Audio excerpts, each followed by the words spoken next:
This is the Sales Babble Podcast, episode 321, How to Convert Leads with Video, an interview with Matt Barnett.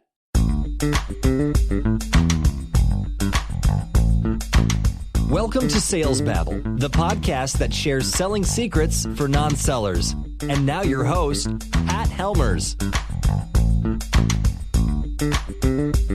Hello, Sales Babblers. This is Pat Helmers. For starters, you can't argue with 2 million years of evolution. That's what our today's guest says, Matt Barnett. He's a proponent of using video to catch the interests of prospects. Why? Well, according to Matt, video contains all the facial expressions and visuals that are missing in emails and voicemails. It's not as good as meeting in person, but it's a wonderful second substitute, and it's especially valuable if you sell around the world. That's today's topic, how to produce a quick and economical individualized video that converts. But before we move on, let's do some housekeeping. First, we have a new web page on Sales Babble to catalog the YouTube live recordings of our Thursday afternoon Telebabbles. The Telebabble is a community of Sales Babble listeners sharing thoughts, opinions, and advice on selling. Usually the theme is based on this week's episode, so if you've been wondering what you're missing, check out last week's calls and see what rich conversations you could be a part of. Go to salesbabble.com/telebabble and listen to the recordings. Secondly, if you missed last week's webinar on how to launch a B2B podcast, go to habaneromedia.net and look for the latest blog post. We recorded the Zoom call and it's posted on YouTube. Check it out. And now, with no further ado, let's get to it. Welcome, Matt. Are you ready to babble? Yes, I am. Matt, we're calling from Australia, aren't you? That's right, Sydney, Australia. And Australia's had a really difficult year, fires and stuff like that. It's been emotional. What can I say? Yeah, but you're work for a technology company, and you and I were chatting. I think it was last week about how salespeople can work with prospects, and there's a lot of technologies available now that didn't used to be available that people should leverage. And the one technology that you're most interested in is in video. How come?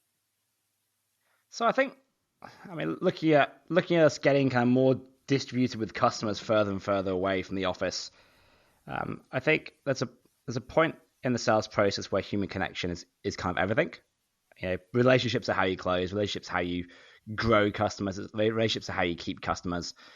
And with customers who are on the other side of the world or in different states, it's a lot more efficient to hop on video and connect with them that way necessarily than getting into a cafe for a coffee. As such, a face-to-face is always the best, but video is a wonderful second substitute. And as you mentioned, the world's very different now to even 3 years ago, where there's widely available tools to hop on video with customers. People are more used to it now. It's not a new thing. I very much doubt you would talk to any client or lead who hasn't already done a video call. It's becoming normal. So if you're not using it in your repertoire, it's just an amazingly effective way to have a 30-minute connection with a client, or a 1-minute connection, or an hour connection, and then get back to whatever you're doing for the day. Well, maybe you could dig into a little bit about the science behind this. Why is actually seeing the person more powerful than just listening to them? Yeah, so it's hard to challenge 2 million years of evolution. So that's it. We are social creatures as humans. We evolved as community animals. And long before we could talk, we were communicating with facial expressions, with the way we act and react, and our mannerisms and our tone of voice. Words came much later, and the last thing we invented was writing. So it's interesting how you look and how you go, well, most of the communications happened in the written word in the last, I guess, in the internet era, which is crazy. So obviously, all video does is allow you to get most of that across. Not quite everything. There's still a few things missing. You can't reach out and touch someone. But it does enable facial expressions, which I think are maybe a good kind of 50% of communication comes to the face. It allows you to get across your mannerisms and the way you move your body language, which is, another kind of 10, 15, 20%. And then you match that up with tone of voice and what someone's saying, and you're able to read them, you're able to trust them, you're able to understand them and get the gist a lot quicker. And I'm sure everyone's here has had those experiences where you write something in an email and someone takes it, 180 degrees to what you meant. It's very easy to do, but it's very hard to do in person. What you're talking about is not like a Zoom call or a GoTo meeting or a Google Hangout. You're talking about something different. Maybe you could explain that. Yeah. So what we found, and by the way, we came up with that with our business because I ran an agency and I was struggling to connect with clients specifically in other countries. If you're based in Australia, you're at the end of the world. So like it's a great country. It's not a massive business hub. So connecting with clients overseas, we found that we were struggling to convert leads, and agency wise, we were dealing with large FMCGs. So very much relationship pitch based selling. And so what we would do is when we had inquiries come in, we were normally asleep, so we couldn't just hop on the call on the phone and call them. We would then record a video for those prospects. And when I say record a video, I used to take a ferry to work. So I would cross the harbour in Sydney and go past the Opera House, which is pretty iconic. So I get my smartphone out and do a video of myself going past the Opera House saying, "Hey, Jim." Oh, I like this. Okay, I'm sorry. I'm visioning this. This is cool. Keep going. Like 6 a.m, wind in my face with a coffee, half awake. Yeah. So this is not refined. This is not some beautiful, wonderful video. And I'd be there. I'd do a video for Jim from Ogilvy in London, who I saw sign up the night before. And I do a little bit of research first, so I find out that Jim was head of creative for the Budweiser account. I mentioned the fact that we just worked on the Budweiser account, 2 months ago, and that we knew some of the team there, and that this is what we did. And then I point out the Opera House behind me. I'd say, "Well, welcome to Sydney," and it would take me probably a minute to do. So it's quite a quick video, but we would then bundle this up and send it off. And so the first piece of communication, Jim ever gets is this video of me on a boat with the Opera House behind me, babbling away. And the general response we would get from Jim would be, "I couldn't quite hear everything you were saying, but this is hilarious, and you should absolutely come in and pitch us." And compare that to when we were sending out drip emails and trying to get people on calls at weird times of day. This just struck through, and we kind of tripled our response rate straight away. People loved the fact that it wasn't so much the video, and the video was kind of funny, and I think people enjoyed that experience. It was actually the fact that they knew I'd stopped and taken the time to do something for them. It obviously wasn't faked. It was obviously me standing on a boat, which was quite unique, go back kind of 3.5 years ago. And then ultimately that won us more pitches, more demos, more clients. Those, long story short, those clients started to use the same product. So they started to use this little hack we built with their clients. Turns out it worked out for them as well. And so things snowballed, and we ended up building a product which is called Bonjoro, which essentially does that. So at certain points on the customer funnel, so new leads, second-time customers, people who try and get to do a demo, existing clients who are looking to grow, at certain points on the customer funnels, depending on certain triggers, we ping you a message and say, "Hey, look, this is a great time to send, Jenny in Orlando a message. And by the way, Jenny's been with your company for 3 years. She's worked with these people. Mention that when you do the video." And just spend a minute and just say thanks. Just connect.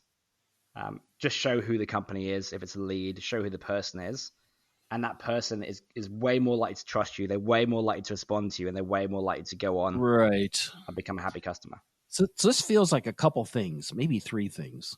One is you're kind of taking the idea of social media posting that you read about all the time, like Gary V's notion of wherever you're at, start creating content. Yeah. Pull out your phone, make some content. But it also sounds like you're also doing some CRM functionality, like reminders that, it's time to reach out to this. It's time to follow up. It's time to, to rebuild or nurture that relationship. Am I right? Yeah. So by the way, Gary's an excellent example. Love him or not. I saw something the other day where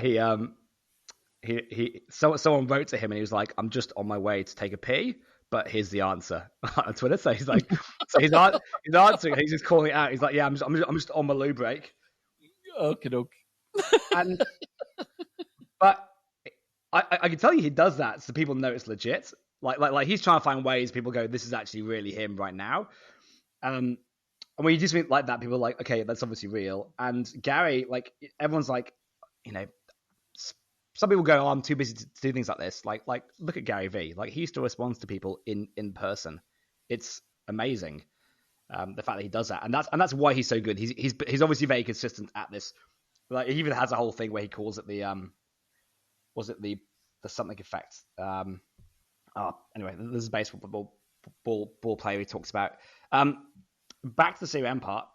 We tend to plug into CRM. So the way we kind of shortcut this, we obviously know you already use a CRM. We built the tool so it plugs into, Salesforce, ActiveCampaign, anything that it is you're using. And so, but obviously within those CRMs, you're already set up and you're already knowing how to use triggers. We just take those triggers and then we make so we actually show you the information about the customer so you can personalize it very quickly. The whole process takes a minute and then we handle delivery and tracking and results on that. So the idea is just because this does take time. And, if you have a funnel, you might be doing quite a few of these. How do you make the process as quick as possible and then monitor results and then you're able to act on those responses to take it to the next stage in the funnel? See, I think that's where people might struggle is, what do I do in the video? And can I make a video? Can I make content that can be repurposed? So I make a video with you in mind, Matt, but I'm also going to send it to 9 other people. I think that could be a stumbling block for many sellers who don't think of themselves as marketers. Yeah. So the whole do a video for Matt and send it out to every other Matt. I would strongly advise against this. Don't do that. Okay, good. So I would suggest this. So why do you say that? Tell. Yeah, why? So the reason you're doing this, the whole point is to show a customer or a lead that you're different, that you're willing to stop for a minute and just connect and just take the time and say welcome and say hey and say, look, I'd love to get you on a call or this is who we are, whatever it is, whatever part in the funnel. It's the point that people go, I know that Pat is talking to me here. Like there's a lot of power in a name. And if you say their name, but if you say their company name, then again, it's very obvious that you've actually taken time. Time is money. People want to see you spend money to win their business. Yeah. So like this is the exchange that we're going through. So if you don't do that and it's quite shallow, over time people will catch on. They'll be like, oh, it's just another automation. If you're very obviously taking time to do it, people are going to trust you more. And they're going to know that. So again, like you make it as relevant as possible. If you can see what they've done in the CRM, you can say, hey, Jenny, I see that you're based in Arkansas and you've downloaded this white paper and you've done this and you've talked to Jim. Like she knows that's for her. She knows you stopped for her. And that's the point that gets the reciprocation, I would suggest. Yeah. You've already convinced me that my idea was a bad idea. I think of all the bad automations I get on emails. Now I'm seeing it in LinkedIn, copy paste, people trying to say or trying to trick me to think they're authentic, but because I see it like 5 times a week, I know it's not. So, here's the thing, yeah, like there's a very easy way to be authentic, and that's just to be authentic. Be authentic. Like, and honestly, like if it works, if it converts more, like it's absolutely worth the time. Yeah, it's worth your time there more than anywhere else. But there's a lot of most people are good. Most companies, most people, most salespeople are good, and it's enjoyable to connect with customers. It's enjoyable when customers are like, "Well, thank you. That's awesome. That's unique." Invest in the relationships, and then it's not just a sale, but then think down the line. Well, what about the post sale? What about the growing that client and moving into other departments in that company, and then that becoming a customer for the next 15 years. It's not just about the first sale as well. You start off with people trusting you, everything flows from that point. When I'm making these videos, can I make them anywhere? I mean, if it should be professional, should I be doing it in my office? You are in a unique position to be on the ferry of the Sydney in the harbor, with the opera house floating behind you. But should people be careful how they dressed? Should they? Is there some rules around this? It's like, I do think you need to match your brand. So if you're a bank, people expect authority, then sure, wear the suit and tie. If you're anything but a bank, I'd suggest that the world has changed a bit, and you can start to strip back those layers. So for instance, we've done about a bunch of research here, and we see that I think around 20 to 30% of the videos people are making with their funnel are on the commute to work.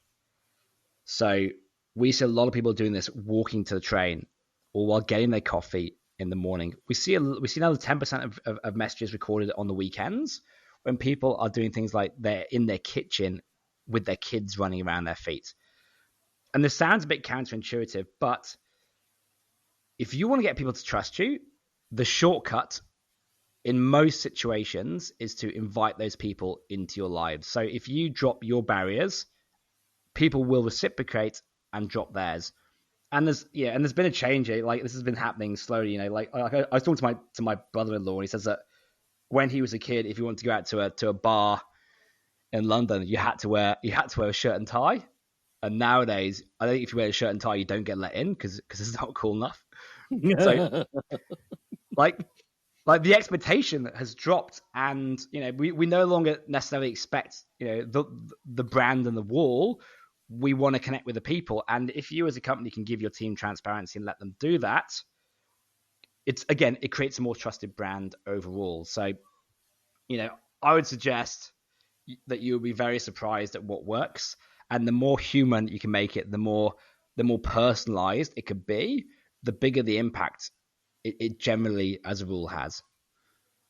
And that means no makeup, no doing your hair perfect, just be you, and people will love you for it.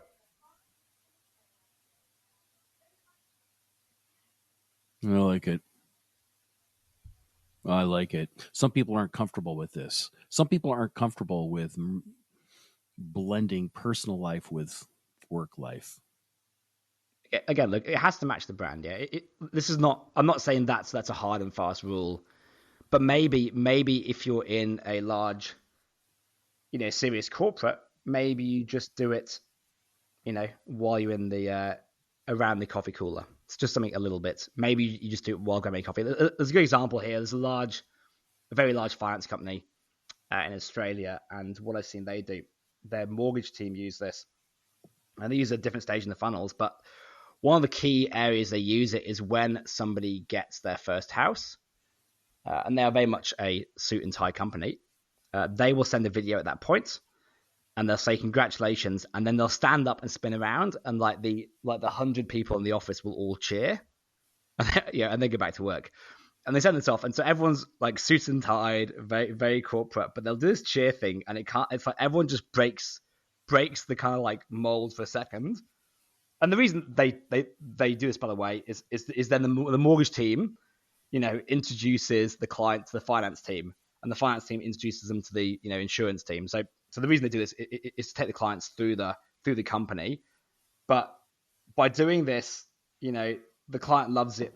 They think it's hilarious. It shows the human side, and then obviously they associate all that good feeling of buying a house with this company. So when they say, hey, you should talk to our insurance team, they're like, of course, here we go. So again, Small things. Yeah.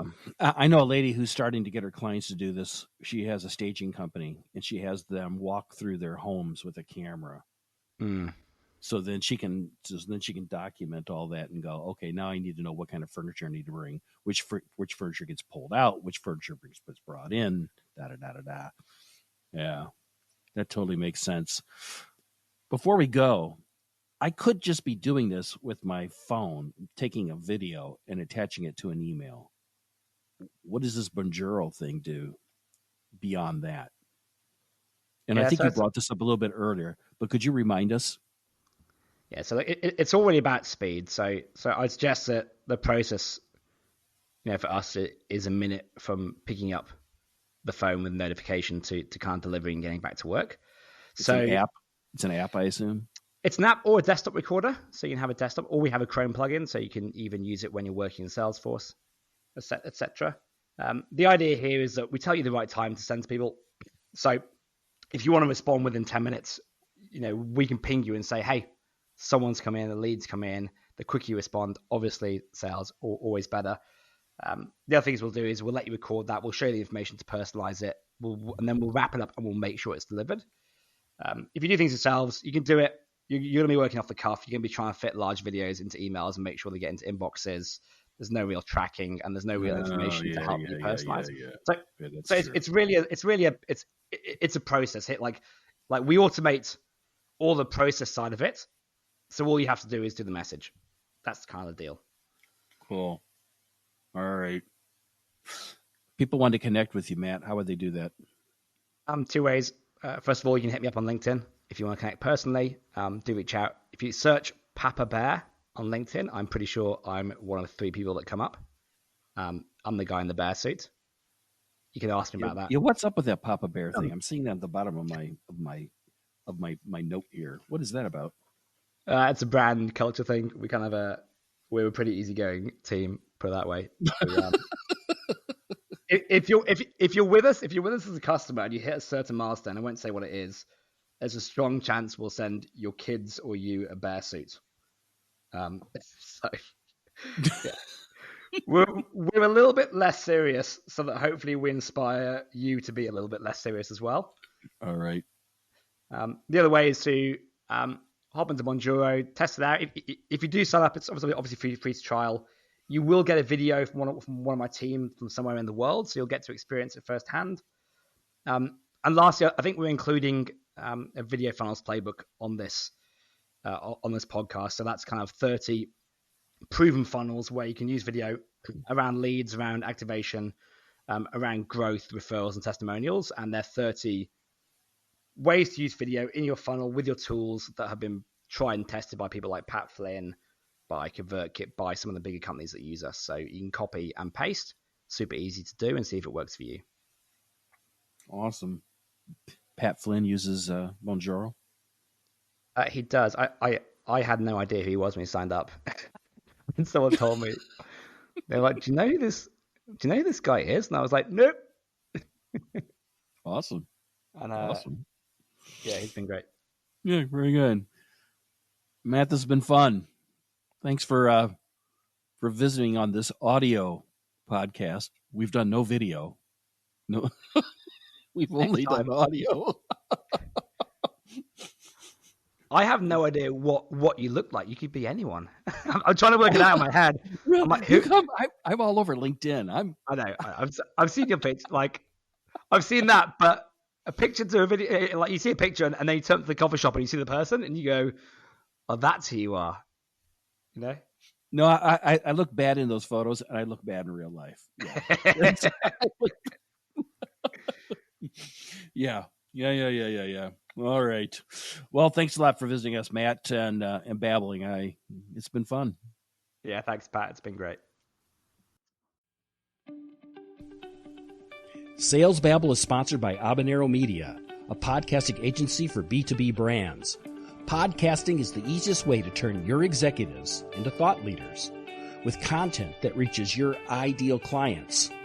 Haven't you heard that podcasting is the new blogging? Start a podcast today. Go to habaneromedia.net. That's habanero with an H, like the hot pepper. It's a hot idea. go to habaneromedia.net and start podcasting today.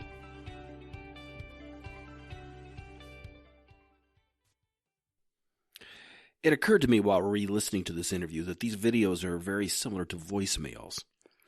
And voicemails that are individualized far exceed those that are canned. The only difference here is that you've added a rich set of content to stand out. Visual content. And since we can't really meet people in person very easily these days, this all makes a ton of sense.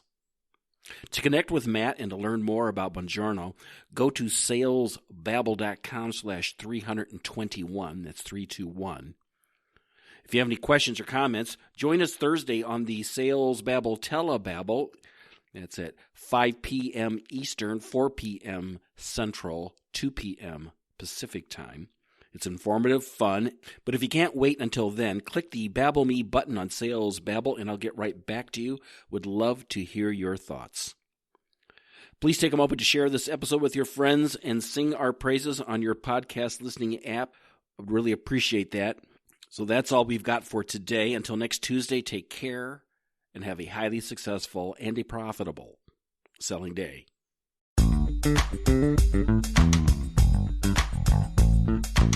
Thank you for listening to the Sales Babble podcast. Find us at www.salesbabble.com.